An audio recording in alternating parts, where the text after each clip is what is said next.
The crack of a mortar round, sharp and close, rips through the heavy tropical air, the shockwave rattling loose coral dust from the shattered ridgeline. Down in a shallow, hastily scraped fighting hole, a Marine presses his helmet deeper into his shoulders, the gritty taste of pulverized rock and burnt cordite coating his tongue. All across the broken ground of this unnamed ridge, the withering, staccato chatter of entrenched machine guns stitches a lead curtain just inches above the deck, a sound that has become the grim, grinding signature of an entire war. But how does a military force become the hardened, relentless instrument capable of breaching such a fortress, of enduring such savagery on a spit of coral known only by a code name? To understand the answer, we must step back, not years, but decades, to a time before amphibious tractors and close air support, to a cold December morning in Philadelphia in 1913, where the story of an organization that would one day be called the Old Breed first begins with the stroke of a pen on a piece of heavy, formal paper. The original activation order, drawn up by the Major General Commandant's office on the 23rd of December 1913, is a study in understatement. Its thick, linen rag paper bearing the formalized looping script of an earlier bureaucratic era. That document breathed life into a new entity, the 1st Advanced Base Brigade, a concept that was more theoretical than tangible, designed in the halls of the Navy Department to seize and defend temporary coaling stations for the fleet in a time of expanding global reach. No one in that Philadelphia office could have envisioned that this administrative action was the very first stitch in the fabric of what would become the Marine Corps' most storied division. Within weeks, the newly formed brigade, a collection of infantrymen, signalmen, and engineers still learning each other's names, is loading onto a transport ship bound for the first of its many expeditions, landing at Culebra, Puerto Rico in January 1914, for a shakedown of this novel advanced base concept. But the theoretical exercise is cut short as tensions with Mexico flare, and by April the brigade is redesignated the 1st Brigade and ordered into the Gulf of Mexico. Its Marines landing at the port city of Veracruz on the 21st to protect American lives and property. On the sun-scorched docks and narrow, refuse-strewn streets, young leathernecks for the first time experience the prickly heat, the acrid smell of unfamiliar spices, and the silent, watchful eyes of a local population caught between a dictator and a foreign intervention force. There is no pitched battle here, no heroic charge, but a grinding, monotonous security duty that stretches from April to November, a practical graduate school in the unglamorous mechanics of expeditionary warfare, securing a port, managing a perimeter, and maintaining order under a tropical sun. By December of 1914, the brigade returns to Philadelphia, but the operational tempo of the period gives it no lasting respite, for a chaotic civil war on the island of Haiti is already pulling it toward a far more brutal and formative crucible. The brigade deploys to Port-au-Prince in August of 1915, its Marines wading ashore not into a parade ground exercise, but into the heart of a bloody, fragmented Caribbean nation, and it is here, in the Banana Wars, that the division's true, hardened character begins to take shape. The term Banana Wars is a dry, almost dismissive label for a series of U.S.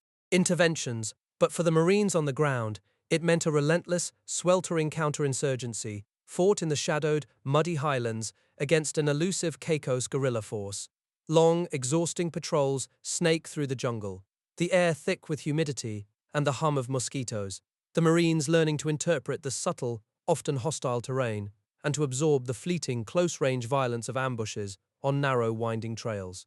The cumulative experience of occupation, lasting nearly 19 years in Haiti and spilling over into the Dominican Republic in 1916, transforms the brigade from a nascent landing force into a confident, field-crafty outfit whose non-commissioned officers master the art of the small unit patrol.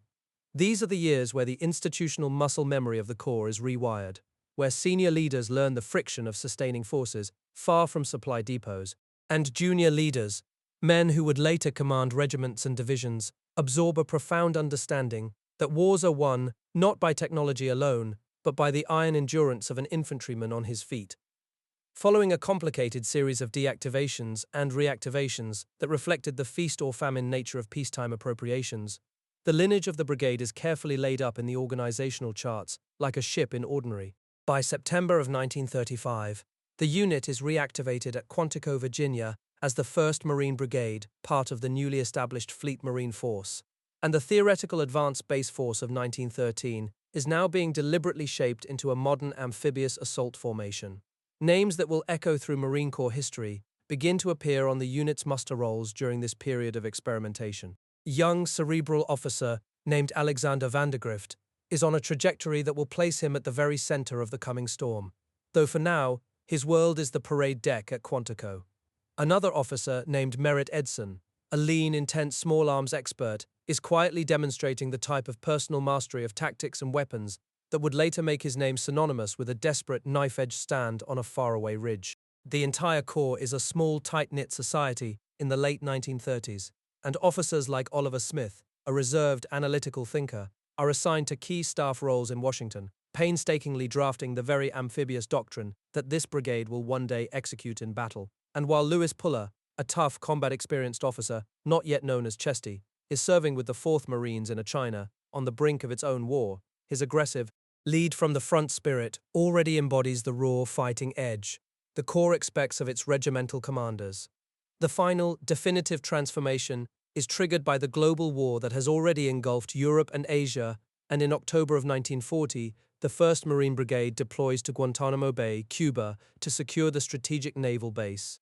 It is there, on a base defined by the shimmering heat and the constant, watchful presence of the fleet, that the unit is handed its final, permanent identity on the first day of February 1941.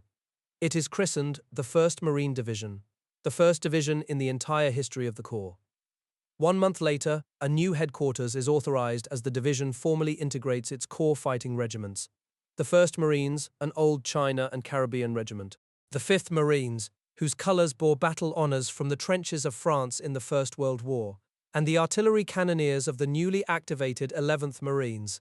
This new organization, still short on modern landing craft and heavy artillery, now trains relentlessly along the Atlantic coast, moving from Guantanamo back to Paris Island and finally to New River, North Carolina, a sprawling, swampy, mosquito-infested base that will soon be renamed Camp Lejeune. The division is far from ready for a world war, lacking key personnel and modern equipment, but the die is cast. President Franklin D. Roosevelt has authorized the expansion of the Marine Corps, and the 1st Marine Division, with its collection of veteran NCOs from the Banana Wars and a handful of visionary officers, is now the sharpest tip of America's spear in the brewing Pacific conflict. By the summer of 1941, the division is absorbed by the realities of the 24-hour operational cycle. The grueling, endless boat drills in the rough surf of Onslow Beach, the sweaty close-quarters work of maintaining the bolt-action Springfield rifles, and the growing, unspoken certainty that the theoretical amphibious assaults they practice will soon be directed at beaches held by a very real and determined enemy. The activation order written back in Philadelphia in 1913 was only a promise, a seeding of a lineage that had now, through Veracruz's docks, Haiti's jungles, and Quantico's drills, produced a fully formed, if untested, fighting division. The men carrying the heritage of the 1st Advanced Base Brigade were now poised on the edge of a war that would demand everything they had learned about endurance and everything they were about to learn about sacrifice. The summer of 1941, at New River, North Carolina, is a cacophony of cursing coxswains, grinding Higgins boat engines, and the collective frustration of a division still learning how to storm a beach. The Marines of the 1st Marine Division drill endlessly under a punishing sun, their world reduced to the slick ramp of a landing craft and the desperate sprint across loose sand. But the division remains a blunt instrument, short on modern artillery tubes, amphibious tractors, and even basic infantry weapons. These men, many of them raw recruits, are being molded into a fighting force by a cadre of veteran non-commissioned officers, leather-skinned men who honed their fieldcraft, chasing Caco's guerrillas in the Haitian highlands, and who now impart a silent, lethal competence to the ranks. The institutional memory of the Banana Wars is not a distant academic legacy here. It is a physical presence in the form of a salt-crusted gunnery sergeant, correcting a squad's alignment by hand, his judgment calibrated by years of small unit jungle patrols. This unbroken chain of experience, from the docks of Veracruz to the training beaches of the Carolinas, is the division's most critical asset, and the men sense that the theoretical problem of an opposed landing is about to become a brutally practical one. Commanding General Holland M. Smith, a sharp-tongued Alabama native who has earned the nickname Howlin' Mad for his relentless advocacy of amphibious warfare, pushes the division past the point of exhaustion, knowing the clock is winding down. On December 7, 1941, the attack on Pearl Harbor shatters the pre-war routine and accelerates the division's preparation from a deliberate crawl into a desperate sprint. The division is still far from the fully manned overstrength force it needs to be, yet the strategic logic is inescapable. The Pacific Fleet is crippled, and the first American offensive must come from the sea, led by the only service that has trained for it. A new commander arrives on March 23, 1942, a soft-spoken Virginian named Alexander Vandergrift, who quietly assumes the reins of an organization that is about to be thrown into the largest amphibious campaign the United States has ever attempted. Vandergrift, a thoughtful professional who had been planning amphibious operations from a Washington desk, now faces the stark reality of a division receiving its final combat loading at Wellington, New Zealand, its men stuffing tropical uniforms into sea bags and memorizing hastily printed maps of a place few could pronounce, Guadalcanal. The reinforced 1st Marine Division, numbering roughly 16,000 men, assembles in the South Pacific as part of a vast armada, their target an obscure island in the British Solomon Chain, where Imperial Japanese engineers are constructing an airfield that could sever the sea lanes to Australia. Before dawn on August 7, 1942, the Marines climbed down cargo nets into pitching landing craft in the oily black waters off Guadalcanal, the rumble of naval gunfire ripping the night sky apart as the island's defenders scramble to their positions. The initial assault meets only sporadic resistance on the beaches, but the Marines' greatest enemy immediately reveals itself as the terrain, a fetid, malarial jungle where the air hangs heavy with the stench of rotting vegetation and the constant whine of mosquitoes drills into the skull. Within 48 hours, the division's engineers seized the nearly completed Japanese airfield, renaming it Henderson Field in honor of a Marine aviator killed at Midway. And this dusty airstrip becomes the strategic prize over which the entire 6-month campaign will be fought. The Japanese High Command, stunned by the audacity of the landing, begins feeding reinforcements down the Tokyo Express nightly, and on the night of August 21st, the first major test arrives when an elite Japanese assault force under Colonel Kiyonao Ichiki crashes into the 1st Marines' positions along the Tanaru River. The battle at the Tanaru is a savage, close-quarters slaughter, with Ichiki's men charging across a narrow sand spit directly into massed machine gun fire and canister rounds from 37mm anti-tank guns. Platoon Sergeant John Basilone, a sturdy, dark-haired Italian-American from New Jersey, earns his Medal of Honor by commanding 2 sections of heavy machine guns, personally sprinting through a gauntlet of enemy fire to resupply ammunition and reposition weapons. The bodies of Japanese soldiers piling up in grotesque windrows against the wire. When dawn breaks, the 1st Marines have annihilated the Ichiki detachment, killing nearly 800 Japanese soldiers for the loss of only 44 Marines, and the myth of Imperial Japanese Army invincibility is shattered on the blood-soaked sands of a nameless river. The respite is short.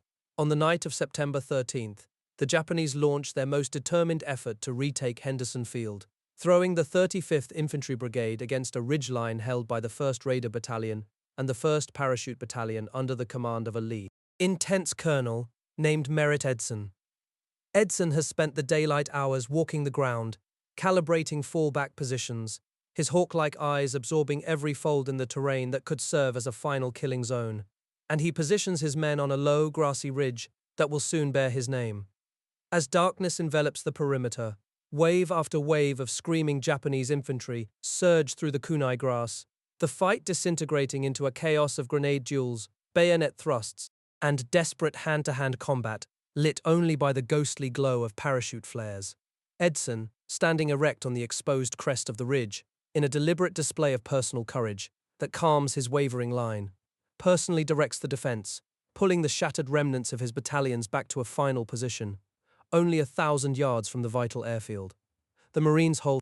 By morning, the slope below the ridge is carpeted with over 1,000 Japanese dead, and the unit citation for the 1st Raider Battalion will carry the simple, evocative designation Edson's Ridge into the Corps institutional memory. For his leadership, Edson receives the Medal of Honor, and Vandergrift's perimeter, anchored on the same logistical and tactical principles that the old China hands understood, remains unbroken. The campaign grinds on for months, a brutal war of attrition where the Marines fight not only the tenacious Japanese, but the debilitating effects of rain, malnutrition, and a virulent strain of cerebral malaria that melts muscle from bone. In September, the 7th Marines arrive as vital reinforcements after garrison duty in Samoa, their ranks already thinned by the tropical climate, and Van der Grift integrates them into the perimeter to absorb the constant, grinding pressure of nightly bombardments by Japanese battleships. The division's gunners of the 11th Marines, under the fiery Colonel Pedro del Valle, waged their own war of counter-battery fire and close support, their 105mm howitzers dug into coconut groves and firing at targets sometimes as close as a few hundred yards. By November, the division has seized the initiative, pushing offensive patrols deep into the jungle to fix and destroy the remnants of the Japanese 38th Division, the men moving in single file through terrain so dense that visibility is measured in feet. The decisive naval battle of Guadalcanal in mid-November severs the Japanese supply line permanently, leaving the enemy garrison to starve, and in December, a regiment of the U.S. Army's American Division begins relieving the exhausted, ghost-like Marines. When the 1st Marine Division finally embarks its transports in late December 1942, it leaves behind nearly 3,000 casualties, including more than 1,000 killed, but it has achieved something monumental: the first ground defeat of the heretofore invincible Japanese legions. The division receives its first Presidential Unit Citation for the campaign, and a unique shoulder patch is authorized, the first in Marine Corps history, a diamond-shaped blue field featuring the Southern Cross constellation and the single word, Guadalcanal, a talisman of sacrifice that every relieved Marine now wears with a bruised, quiet pride. The survivors arrive in Melbourne, Australia, in January 1943. A skeletal, hollow-eyed force that has been reduced to the raw nerve endings of combat veterans, so weakened by malaria that many cannot walk down the gangways without assistance.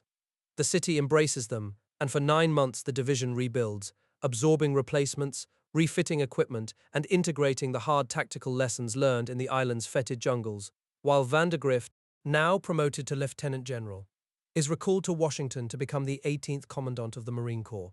A formal ceremony is held at Balcombe, Australia, on May 21, 1943, where Van der Grift, in one of his last acts as division commander, presents the Medal of Honor to 3 men who embodied the division's stand on Guadalcanal: Colonel Merritt Edson, 2nd Lieutenant Mitchell Page, and Platoon Sergeant John Basilone. It is a quiet, dignified formation, under a subtropical sun, the men standing in straight ranks as the citations are read, their faces reflecting the exhaustion of a campaign that has forever defined them. Command of the division passes on July 8, 1943, to Major General William H. Rupertus, a studious, serious officer who now drives the division to prepare for its next objective: the capture of Western New Britain in the Bismarck Archipelago.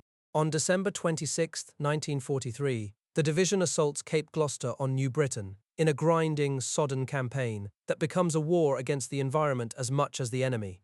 The Marines hit the beach in a driving monsoon, the rain so heavy that it fills foxholes as fast as men can dig them, and the trails inland turn into waist-deep troughs of black mud that swallow boots and bog down the jeeps trying to haul supplies forward. The 7th Marines, now commanded by Colonel Julian Frisbee, lead the initial assault, fighting through a screen of Japanese bunkers to capture the Cape Gloucester Airdrome, the rudimentary facility that is the operation's central objective. The advance grinds to a crawl, not because of enemy resistance, but because the entire logistical apparatus of the division has been swallowed by the mud, forcing Marines to carry ammunition, water, and food on their backs through the unyielding jungle. When a Japanese battalion tries to break the division's new perimeter in a massed night attack at a place soon dubbed Coffin Corner, the Marines of the 1st Regiment, supported by the artillery of the 11th Marines, methodically cut them down with grazing machine gun fire and point-blank howitzer rounds. The enemy breaks and retreats deeper into the interior, and in April 1944, Army units relieve the division, which sails away to the Russell Islands, leaving behind a shattered Japanese defense and a campaign defined not by dramatic maneuver, but by grim, physical endurance. The Russell Islands become a hellish training camp, sweltering, rain-swept, and infested with land crabs that skitter through the tents at night, as Rupertus drives the division toward its next target, a small coral-reefed island in the Palau chain called Peleliu. Intelligence reports indicate the Japanese have fortified the island's coral ridges with an intricate network of caves, and on September 15, 1944, the division's assault waves cross the reef in amphibious tractors. The the Japanese commander having abandoned the traditional beach defense for a sophisticated defense in depth. The 1st Marines, now under the command of the legendary, aggressive Colonel Lewis Puller, hit White Beach and are immediately pinned down by interlocking mortar and machine gun fire from the high coral ridges inland. Puller, a barrel-chested Virginian who has been leading Marines in combat since the Nicaraguan insurgency, applies his relentless tactical philosophy of direct assault, pushing his battalions forward into the maw of the Umabrugal ridges, labyrinth of razor-sharp coral and fortified caves that will become known as Bloody Nose Ridge. The regiment advances only a few hundred yards on the first day, suffering over 500 casualties, the men crawling from shell hole to shell hole under a blistering sun that drives temperatures to 115 degrees, the dead and wounded lying in the shallows as the tide washes blood back into the sea.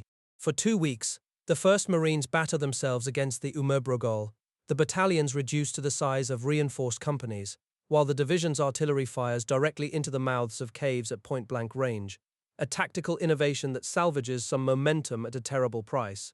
The campaign becomes a slow, grinding attrition of flamethrowers and demolitions, small teams crawling up the coral faces under constant sniper fire to seal caves with satchel charges, the Japanese defenders refusing to surrender and fighting to the death in their underground fortresses. On November 3, 1944, Colonel Puller is severely wounded by a Japanese shell and evacuated, his regiment decimated, having sustained over 2,000 casualties in less than 2 months of fighting, a staggering 50% of its assault strength. Command of the division passes to Major General Pedro del Valle on November 2, 1944, the first Hispanic general in the Marine Corps, who now oversees the final agonizing weeks of cave clearance. The artillery men literally lowering 155mm shells into cave entrances with ropes to detonate the strongpoints. The island is declared secure on November 27th, after 73 days of combat. But the cost is apocalyptic. Over 7,000 division casualties, nearly 1 man in 3, pale, hollow-eyed Marines shuffle aboard transports, the survivors carrying a quiet, haunted look that will define a generation of combat veterans. And the 1st Marines, their regimental colors wrapped in canvas, are withdrawn to the Russell Islands to absorb replacements and mourn their dead. Lieutenant Colonel Richard Ross assumes temporary command of the shattered regiment, but the spirit of the unit, forged by Puller's relentless aggression, will endure as a dark, proud legend. The division's final test of the war arrives on April 1, 1945, Easter Sunday, when the 1st Marine Division, as part of the 3rd Amphibious Corps, sweeps across the beaches of Okinawa against only light initial resistance, the men running up the steep dunes expecting a meat grinder, but finding only scattered artillery fire. The assault regiments push rapidly across the narrow waist of the island, reaching the eastern shore within days. But the ease of the landing is a cruel deception.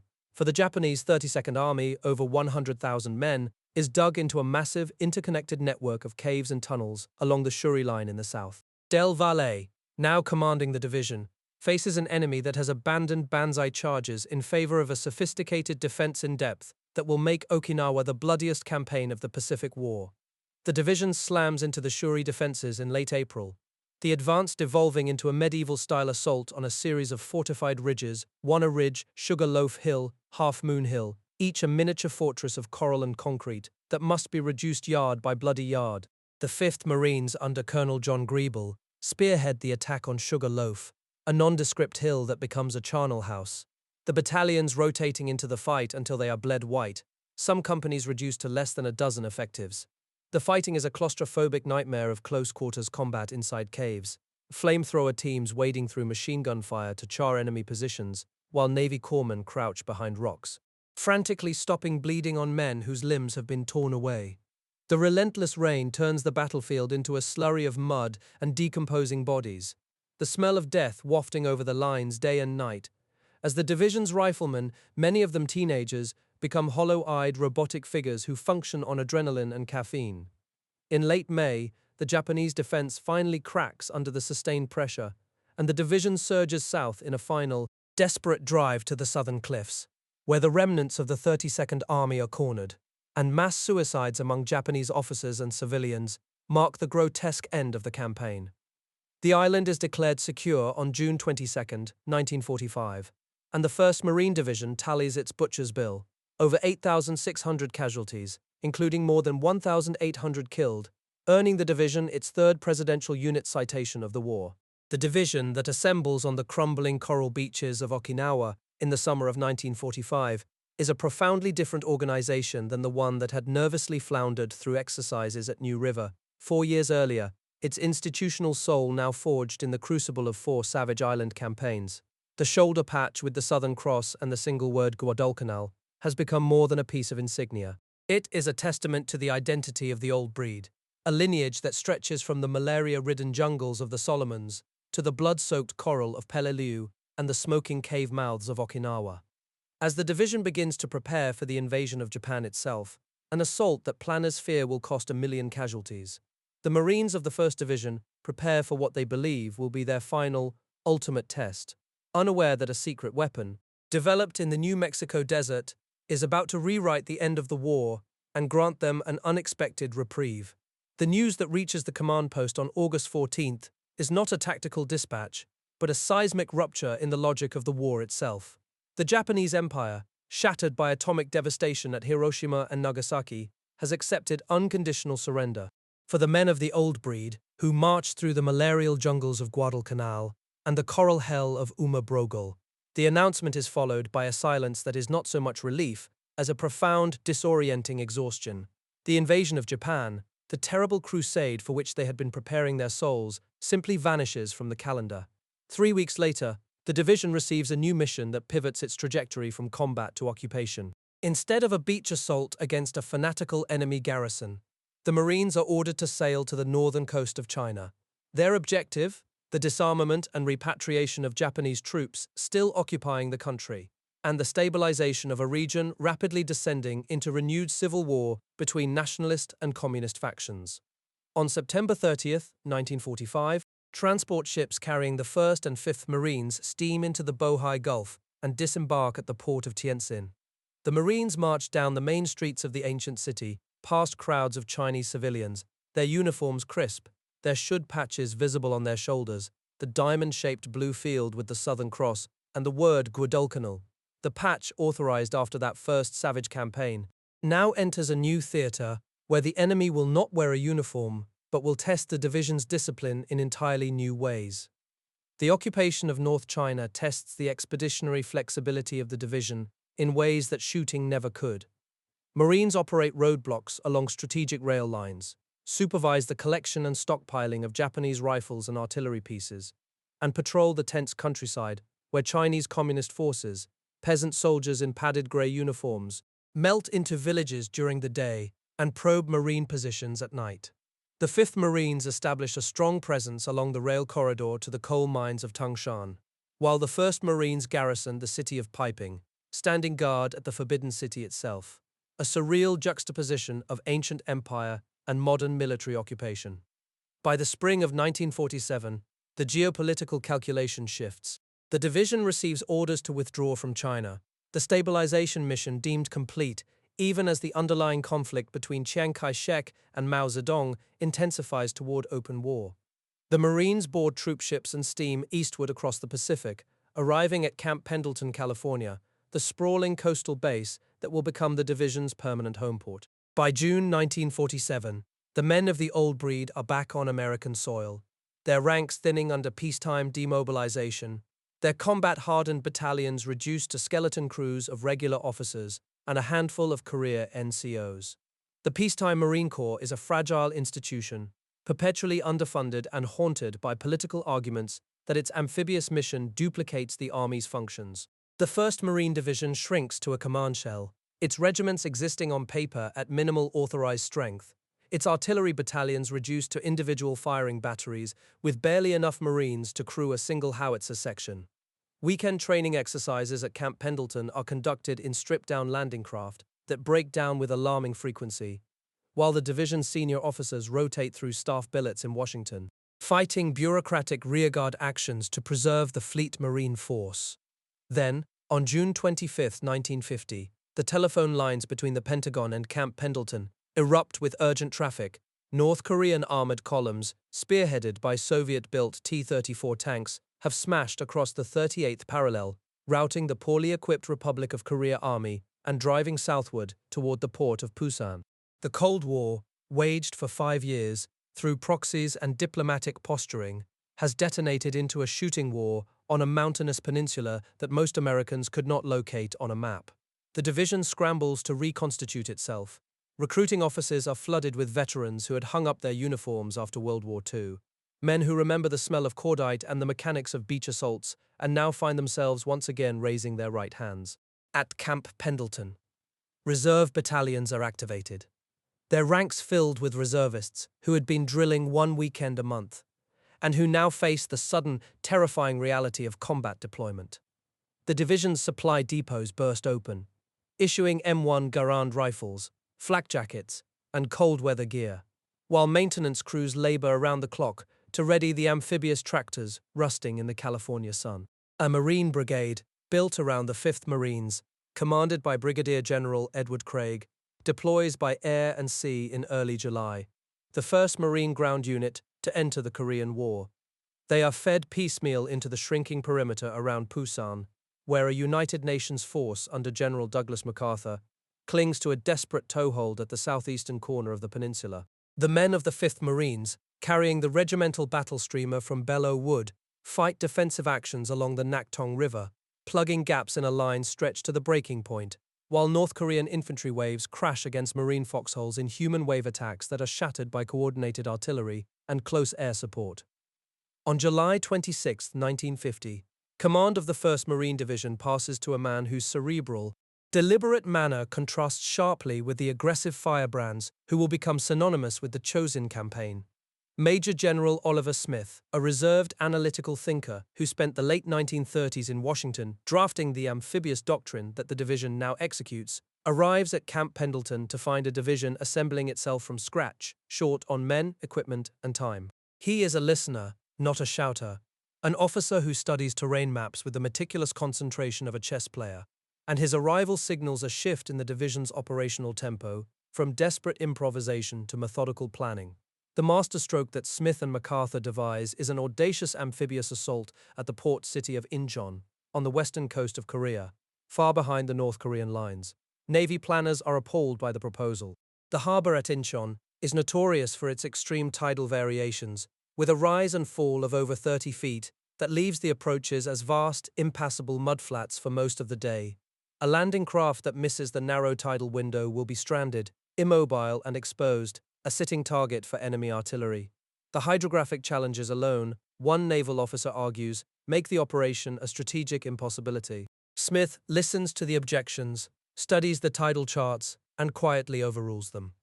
On September 15, 1950, the 1st Marine Division, now reinforced to full combat strength, spearheads the amphibious assault at Incheon, led by the 5th Marines. The landing achieves complete tactical surprise, the North Korean garrison collapsing under a naval bombardment that pulverizes the seawall and clears the way for the assault waves. The men of the 1st and 5th Marines scramble ashore, securing the port and then turning eastward, driving straight for the South Korean capital of Seoul, 20 miles inland. The battle for Seoul degrades into a grinding house-to-house nightmare that echoes the city fighting the division would later face in Hue. North Korean soldiers, barricaded inside government buildings and apartment blocks, fight with desperate tenacity, firing from windows and rooftops while Marine squads, supported by tanks and flame-throwing engineers, blast their way block by block through the ancient city. The 1st Marines, now under the command of Colonel Louis Puller, the same officer who had been carried off Peleliu with a severe wound in 1944, advance through the northwestern suburbs while the 5th Marines fight a bloody corridor along the main highway from Incheon. Puller, who has recovered from his Peleliu wounds with his aggressive spirit undiminished, drives his regiment forward with the relentless pressure that had become his signature in the Pacific. Tall, barrel-chested, and perpetually scowling, he moves from battalion to battalion, barking orders and demanding that his commanders maintain the momentum of the assault. Seoul falls on September 27, 1950, the South Korean flag rising over the shattered Capitol building. The Incheon-Seoul operation is a triumph of amphibious warfare, a turning movement that cuts the North Korean supply lines and triggers a rout of enemy forces south of the 38th parallel. Flushed with victory, MacArthur orders a pursuit that drives northward across the 38th parallel and deep into the Korean mountains toward the Yalu River, the boundary with Manchuria. The 1st Marine Division, now part of 10th Corps, is ordered to advance to the Chosin Reservoir, a man-made lake nestled in the rugged mountains of northeastern Korea, more than 78 miles from the sea.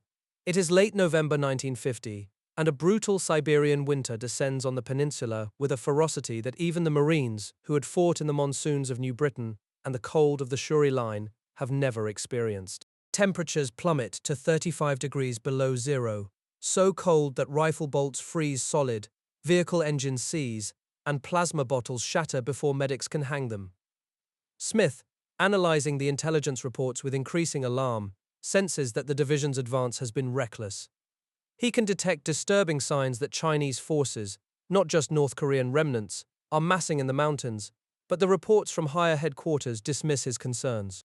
Against MacArthur's orders to push forward with all speed, Smith deliberately slows the division's advance, consolidating his regiments, stockpiling supplies at the forward firebase at WWII, and constructing an airstrip that would later prove to be the division's lifeline. It is an act of tactical disobedience that will save the 1st Marine Division from annihilation. On the night of November 27, 1950, the blow falls. 10 Chinese divisions, more than 100,000 soldiers of the People's Liberation Army, surge down from the surrounding peaks, attacking the scattered Marine positions around the Chosin Reservoir. At WWII, the 5th and 7th Marines are hit by waves of Chinese infantry, their bugles and whistles shrieking eerily through the frozen darkness, their padded uniforms blending into the snow. The Chinese tactics are terrifyingly effective. Silent infiltration, close quarters assault, and a willingness to absorb catastrophic casualties to overrun machine gun positions. The fighting at WWII is a maelstrom of close combat in conditions of unimaginable cold. Marines in frozen foxholes fire their weapons until barrels glow red, then urinate on the receivers to cool them enough to keep shooting. A frozen canteen, recovered later from a dead Marine, would become the iconic image of this battle, its water solidified into a block of ice inside the metal casing, a mute testament to the conditions that killed men as surely as enemy bullets. The 1st Marine Division, now completely encircled, faces the prospect of destruction in detail, cut off, outnumbered, and 78 miles from the sea. The regimental commander of the 7th Marines, Colonel Homer Litzenberg, delivers an order that captures the stark calculus of the moment. "We're surrounded," he tells his officers. "That simplifies our problem. We attack in all directions." Smith, at his command post in WWII, recognizes that the division's only hope lies in a fighting withdrawal, retrograde movement through enemy-held terrain in sub-zero cold that will demand a level of discipline and mutual support never before attempted by a Marine division under fire. The breakout begins on December 1st. The Marines do not retreat in panic. They advance southward in a deliberate armored column, infantry protecting artillery, engineers blowing passes through Chinese roadblocks, and air support from Navy and Marine corsairs strafing the ridges above the road. The 5th and 7th Marines fight their way out of WWII and link up with the garrison at WWII, while Puller's 1st Marines, holding the southern anchor at Kotori, fight off repeated Chinese attacks to keep the escape corridor open. The most desperate phase of the withdrawal occurs at the Toktong Pass, a narrow, frozen road where Chinese infantry swarm onto the column, closing to hand-to-hand range in the swirling snow. Marine tanks fire canister rounds at point-blank range, tearing gaps in the Chinese lines, while infantrymen fix bayonets and charge enemy machine gun nests with a ferocity born of the knowledge that to stop is to freeze to death. The 11th Marines, their artillery tubes so cold that breech blocks crack, fire point-blank barrages over open sights, blowing Chinese troops off the slopes above the road. By December 11th, the head of the column reaches the port of Hungnam, where an enormous evacuation fleet of Navy ships waits to receive them.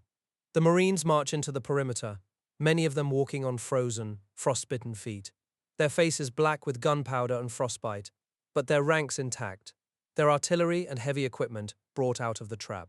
The division has inflicted an estimated 25,000 casualties on the Chinese forces, but has suffered more than 4,000 battle casualties itself, with uncounted thousands of frostbite cases that will haunt the veterans for decades.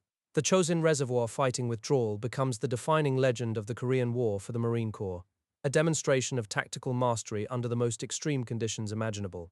After the Hungnam evacuation, the division does not retire to Japan for rest, but is instead fed directly back into the front lines, this time on the eastern sector of the Korean peninsula. For the next 2 years, The Marines fight a static war of outpost defense and limited objective assaults, a grinding positional conflict that tests their patience and discipline. The Punch Bowl campaign in the summer and fall of 1951 sees the division assaulting fortified hill positions in the mountains of east-central Korea, the type of ridge-by-ridge combat they had hoped to leave behind on Okinawa. In March 1952, the division is shifted to the far western end of the 8th Army Line, where it occupies a sector of rolling hills and rice paddies north of the Imjin River. The outpost system evolves into a complex network of listening posts, bunkers, and barbed wire, with names that reflect the grim humor of the infantry: Bunker Hill, Siberia Hill, the Nevada Cities Complex. Night patrols probe the Chinese forward positions, and artillery fire is exchanged in carefully calculated duels, while ceasefire talks at Panmunjom drag on for months without resolution. The lull of the winter of 1952 to 1953 is shattered in late March 1953, when Chinese forces launch a massive offensive along the United Nations front, targeting the Marine outposts in the western sector. The heaviest attacks fall on the outposts nicknamed Vegas, Reno, and Carson, the Nevada cities, hills that guard the approach to the main line of resistance. Chinese infantry, supported by intense artillery and mortar barrages, surge forward in waves that threaten to overrun the forward positions, and the fighting descends into a desperate close-quarters struggle for each bunker and trench line. The defense of Bunker Hill, a critical observation post overlooking the Chinese rear areas, becomes a focal point of the spring offensive. Marines of the 1st Regiment, dug into the frozen earth with sandbags and steel plates, endure repeated assaults that pulverize their fortifications and reduce the hilltop to a lunar landscape of craters and splintered timbers. The division's artillery, coordinated by forward observers who call in fire with the calm, clipped voice of technicians, breaks up massed Chinese formations before they can close, while close air support from Marine corsairs screams in low over the ridgelines to deliver napalm and high-explosive bombs with devastating precision. On July 27, 1953, after 3 years of fighting that has cost the division thousands of casualties and cemented its reputation as the Marine Corps' premier fighting force, the armistice is signed at Panmunjom. The guns fall silent along the division's western front, and the Marines emerge from their bunkers to a world suddenly, eerily quiet. The 1st Marine Division, which had demonstrated its ability to conduct a strategic amphibious stroke at Incheon and survive an apocalyptic encirclement at Chosin, now settles into a defensive posture, garrisoning the demilitarized zone. The division's shoulder patch, with its Southern Cross and the name of its first Pacific battlefield, now bears the weight of 2 more campaign streamers, and the legend of the old breed, forged in the Caribbean and tempered in the Pacific, has been reinforced by the frozen mountains of Korea. For 2 more years, the division remains in Korea, manning defensive positions against the possibility that the armistice might collapse. Then, in the spring of 1955, the order comes to redeploy. The troopships that carry the regiments back to Camp Pendleton sail past the same Pacific coastlines they had crossed a decade before, the veterans of Guadalcanal and Okinawa now sharing deck space with men who had fought at Incheon and the Nevada cities. When they arrive at the barracks in California, the division sets to work on the grueling peacetime training cycle, refitting equipment, drilling new recruits, and preparing for the next crisis, wherever it might erupt. In the spring of 1955, orders finally arrive to embark the reduced regiments for California. The division sails into San Diego Harbor and spreads out across the tawny hills of Camp Pendleton, shedding the mud of Korean outposts and rediscovering the rhythm of peacetime garrison. A new generation of Marines fills the billets as the old sweats of Chosin and Peleliu hand over their knowledge. Colonel Merritt Edson, who had once stood erect on a Guadalcanal ridge, dies that same year, a quiet passing that marks the end of an era for the division's original giants. The division settles into a cycle of amphibious exercises, weapons modernization, and the tense monotony of the Cold War. But its skeleton battalions snap to full alert in October 1962 when Soviet missiles are discovered in Cuba. Elements deploy sharply to the Caribbean, a reminder that the old breed can still accelerate from garrison to combat footing in a matter of days. Then, in early March 1965, the war that had simmered in Indochina reaches a boiling point, and the division's advance units hit the beach at Da Nang. The 7th Marines wade ashore first, trading the clean air of Pendleton for the heavy, damp heat of South Vietnam, and a mission still only vaguely defined. Major General Oliver Smith, who had led the division out of the Chosin Reservoir, now commands an outfit that is once again growing by the week as reinforcements stream into First Corps. By the middle of 1966, every infantry battalion is in country, and headquarters plants its flag at Chu Lai, taking responsibility for the two southernmost provinces of the Republic. In August 1965, the division launches Operation Starlight, a regimental-size assault against entrenched Viet Cong forces on the Van Tuong Peninsula. Helicopters ferry Marines directly into the enemy stronghold, the brittle crack of M16s and the thump of mortars echoing across the dunes. And for the first time since Korea, the division fights a set-piece battle that kills or disperses nearly 1,000 communist soldiers. Starlight sets the pattern. Search and destroy sweeps that chase a phantom enemy through rice paddies, hedgerows and tangled jungle. Operations Hastings and Union in 1966 and 1967 grind the division against North Vietnamese regulars in the mountains of Quang Tri, inflicting heavy losses but never breaking the enemy's will. Then, in the pre-dawn hours of January 31st, 1968, the Tet Offensive erupts, and communist battalions surge into the imperial city of Hue, catching Allied forces flat-footed. The 1st and 5th Marines receive the order to retake the city block by block, plunging into a medieval urban nightmare of fortified pagodas, machine gun positions in shattered windows, and snipers moving through the sewers. For 26 days, the division grinds through the ancient citadel and the modern streets south of the Perfume River. Every doorway is a potential ambush, every courtyard a killing ground, and the Marines learn to maneuver with satchel charges and flamethrowers, room by room. In the choking dust of a collapsed villa, a young rifleman fires his M16 until the foregrip overheats, then seizes another weapon. Weeks later, recovery teams pick up that same rifle, its polymer handguard deeply scarred by shrapnel, a silent physical record of the savagery that swept through the city. By the time the last communist holdouts are killed or driven out in late February, Hue lies in ruins, and the division has paid a steep price in blood. Yet the recapture of the city becomes a symbol of the Marine Corps' willingness to fight a close-quarters urban battle in the teeth of a fanatical enemy. After Hue, the division pushes into the rugged coastal highlands during Operations Oklahoma Hills and Taylor Common in 1969, chasing fortified North Vietnamese regiments that have dug into spider holes and bunker complexes. Helicopters shuttle artillery and supplies forward, while heavily armored convoys grind along mud-slick trails under a constant threat of ambush. Despite growing public discontent at home and increasingly restrictive rules of engagement, the division continues its relentless patrolling for another 2 years, slowly squeezing the enemy out of the populous coastal lowlands, even as the taste of a decisive victory remains elusive. By the autumn of 1970, President Nixon's Vietnamization policy shifts the burden of combat onto the South Vietnamese army, and the division begins to disengage. The 7th Marines redeploy first, sailing for Camp Pendleton in October, followed by the 5th Marines in the spring of 1971.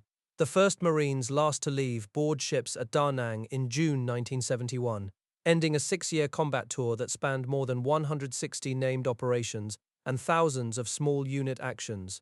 The division returns to California, carrying 3 presidential unit citations. But the war's political constraints have left many Marines feeling that their sacrifice was never allowed to translate into a clear-cut triumph. At Camp Pendleton, the homecoming is sober. The division has lost thousands of men, and the survivors step onto the same dusty parade decks where the veterans of Chosin and Peleliu once drilled, bearing the hard-earned knowledge that the old breed has endured yet another grinding war without losing its edge. In the summer of 1971, the 1st Marine Division returns to Camp Pendleton, carrying the weight of a generation's sacrifice and an uneasy silence. The California hills are brown and dry, the parade decks familiar, but the men stepping onto them are leaner, quieter, their eyes reflecting 6 years of jungle patrols, rice paddies, and the brutal street fighting of Hue. The division has survived more than 160 named operations, earned 3 presidential unit citations for Vietnam, and buried thousands of its own. Yet unlike the triumphant returns from the Pacific, or the grim pride of Incheon and Chosin, this homecoming is marked by a national mood of exhaustion and division. The Marines unpack gear, clean weapons, and begin the slow process of rebuilding a peacetime force, aware that the political constraints of the war they just left have scarred the institutional memory as deeply as any shrapnel. For the remainder of the 1970s, the division settles into a rigorous training cycle at Camp Pendleton, running amphibious exercises along the California coast and sharpening the fundamentals of maneuver warfare. The old veterans of Peleliu and the Chosin Reservoir have almost all retired or passed on. Their legends now taught in boot camp classrooms and officers' schools. A new generation of officers and NCOs fills the billets, men who cut their teeth in the jungles of Vietnam, determined to preserve the division's combat edge. In April 1975, the division receives an unexpected mission. Operation New Arrival, humanitarian relocation of tens of thousands of Vietnamese refugees fleeing the collapse of Saigon. Marines who had fought against North Vietnamese regulars now build tent cities, string concertina wire, and help frightened families begin new lives on the very bases from which they had once deployed to war. The years roll forward, and the Cold War grinds on, the division's role firmly fixed as the nation's amphibious force in readiness. Training exercises grow more complex, integrating new amphibious assault vehicles, attack helicopters, and precision-guided munitions into a fast-moving doctrine. Then on the 2nd of August, 1990, Iraqi armored divisions roll across the border into Kuwait, seizing the small oil-rich nation in a matter of hours. President George Bush orders American forces to Saudi Arabia within the week, and Operation Desert Shield begins. At Camp Pendleton, the 1st Marine Division receives its warning order and starts loading tanks, howitzers, and thousands of Marines onto ships bound for the Persian Gulf. By the first week of September, the division is established as the ground combat element of 1st Marine Expeditionary Force, dug into desert positions in northern Saudi Arabia. The terrain is a stark, pitiless expanse of sand and rock, utterly unlike the jungles or rice paddies of the division's past campaigns. Temperatures soar past 120 degrees, and the Marines wear chemical protective suits, training relentlessly alongside British Army units and Arab coalition forces. The division's 4 main task forces, Papa Bear, Taro, Grizzly, and Ripper, begin rehearsing breaching operations against mock Iraqi obstacle belts, learning to punch lanes through minefields under fire. At night, forward observers calibrate GPS receivers, a new technology that allows pinpoint navigation across trackless desert, a profound shift from the compass and map landings of Guadalcanal. Late on the 29th of January 1991, Iraqi armored columns lunge across the border into Saudi Arabia, seizing the evacuated coastal town of Khafji. The division's artillery batteries and attack helicopters respond instantly, pounding the advancing columns and helping Saudi and Qatari forces retake the town within days. The skirmish at Khafji confirms what intelligence has suggested. The Iraqi army is poorly coordinated and vulnerable to a rapid, mechanized thrust. A massive air campaign has been pounding Iraqi command bunkers, supply convoys, and defensive positions for weeks, softening the way for a ground offensive. On the morning of February 24, 1991, the division's task forces move forward, crossing the line of departure into southern Kuwait at dawn. The breach unfolds with terrifying speed. Combat engineers fire line charges, detonating explosive hoses that rip through minefields and concertina wire, clearing lanes for armored columns. M60 tanks and amphibious assault vehicles surge through the gaps, their gunners scanning for Iraqi bunkers through thermal sights. Task Force Ripper slams into the 1st Defensive Belt, isolating Al Jaber airfield by nightfall on the 25th of February after an advance that covers more distance in hours than the division moved in weeks on Peleliu. Iraqi soldiers, shattered by airstrikes and demoralized by weeks of deprivation, begin surrendering in the hundreds, then thousands, many of them rushing toward Marine positions with their hands high above their heads. Task Force Papa Bear drives hard on the division's right flank, its TWW missile gunners destroying Iraqi armored vehicles as they attempt to reposition. The mechanized punch of the 1st Marine Division proves unstoppable, a thunderous validation of the Corps' post-Vietnam investment in maneuver warfare. By the 4th day of the ground assault, coalition forces have shattered Saddam Hussein's armies and pushed deep into Kuwait. President Bush declares a ceasefire on February 28, 1991, after exactly 100 hours of ground combat. The Gulf War ends with a swift, decisive victory, and the 1st Marine Division begins its redeployment home, having suffered remarkably light casualties and inflicted a catastrophic defeat on a heavily armed enemy. In the years following Desert Storm, the division maintains its high operational tempo, but the missions shift dramatically. Elements deployed to Bangladesh in 1991 for Operation Sea Angel, delivering food and medical supplies to millions of cyclone victims, Marines wading through flooded villages instead of assaulting beaches. In December 1992, the division joins Operation Restore Hope in Somalia, its riflemen distributing humanitarian aid in a shattered nation while guarding against armed warlords. Back home, Marines assist in fighting wildfires in the western United States and support counter-drug operations along the border. The old breed, forged in the blood of Guadalcanal and tested in the frozen mountains of Korea, now integrates GPS navigation, night vision optics, and joint force coordination into its institutional DNA. The ranks of the division by the mid-1990s are filled with young Marines who were not yet born when their predecessors waded ashore at Hue or crouched in the snow at Chosin. The great captains who led the division through its crucible are gone. General Alexander Vandergrift, who commanded at Guadalcanal and later served as commandant, died in 1973. Lieutenant General Louis Puller, the indomitable Chesty, died in 1971, just as the division was pulling out of Vietnam. General Oliver Smith, the reserved intellectual who masterminded the breakout from Chosin, passed away in 1977. Their photographs hang in regimental headquarters, and their stories are told in the squad bays. Colonel Merritt Edson, whose name became forever linked to the desperate ridge on Guadalcanal, had died in 1955, but his tactical lesson, the deliberate calibration of a final killing zone, still echoes in Marine training. Second Lieutenant Mitchell Page, who earned the Medal of Honor alongside Edson and Basilone, would survive the war and carry the memory of the ridge with him through the years. Yet the living connection to that generation has been severed. On 25 June 1998, Major General Michael Hagee takes command of the 1st Marine Division at Camp Pendleton, a veteran of Vietnam and a new steward of the old breed's legacy. The shoulder patch that was authorized in the desperate days of 1942 still appears on every uniform, the Southern Cross constellation and the single word Guadalcanal stitched in white thread. New Marines arriving at the division learn within their first week that they now belong to an outfit that has never lost its colors, that has fought in every major American conflict of the 20th century. The institutional memory is long, and the physical standards are unforgiving. As the 20th century closes, the 1st Marine Division stands ready. Its identity hardened not by a single battle, but by the accumulated weight of 85 years of expeditionary warfare. The old breed endures because it is not a monument or a museum piece, but a living organism that absorbs each generation's experience and passes it forward, from the jungle fighters of Haiti to the mechanized task forces of Desert Storm.